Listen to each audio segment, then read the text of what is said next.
What's up, everybody? I'm Jessup Reisbeck, and this is your CBS 58 Quickcast. We tip things off with what you need to know if you're heading to Deer District for tomorrow's Game 6 against the Celtics. Thursday afternoon, the Bucks announcing that they are now limiting the number of people that can enter the Deer District to 11,000 fans. The watch party for Friday's game begins at 4:30, 2 hours before tip, and Deer District is where we find CBS 58 Sports Director Kevin Holden. Jessup, we sat there in studio yesterday and talked about the importance of Drew Holiday. I would say he made that a reality in last night's Game 5 win. How about 2 steals in the final 8 seconds of the game, and beating the Boston Celtics after being down by 14 in the final quarter. Game 6 of the series here tomorrow night. Not the only big news coming up in Wisconsin sports. Tonight, the NFL schedule is released. We'll know all the Packers' dates, opponents, and times. Mark off those calendars.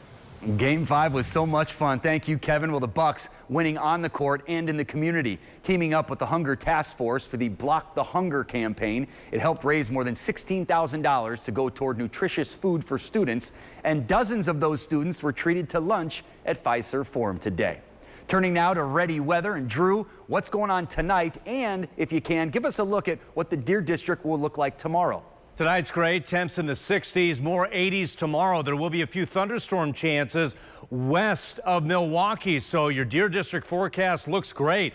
80s at 4 o'clock as folks are going to start to get downtown, right around 80 degrees at 6:30 for tip-off, and then by 10 o'clock or so, celebration time, nice and warm, looking for a temperature right about 70. All right, Drew, thank you. Now to a quick update on an investigation we've been following for you since last weekend. West Dallas police now looking for this SUV they believe could be connected to the death of a U.S. Navy sailor. Take a second and look at your screen. 19-year-old Phoenix Castanon was killed near 84th and Beecher Sunday. Police say he was defending a friend when he was shot. If you know anything about what happened, call West Dallas Police. A special fundraising effort going on in Lake Geneva. A group called Never Say Never Playland wants to raise more than $600,000 to build an all-inclusive playground in Veterans Park for kids with disabilities. Several people and businesses have already stepped up with donations. Shorewood has its first female police chief. Heather Worth spent 28 years with the Milwaukee Police Department before earning this new gig. Worth spent a lot of time while in Milwaukee building better relationships between law enforcement and the LGBTQ community. She hopes to do the same in Shorewood. And tonight you can see our conversation with Chief Worth on the CBS 58 News at 9 and 10. Plus, Nicole Coughlin takes us to Milwaukee's historic 3rd Ward as part of our 58 Hometown series. We will see you tonight.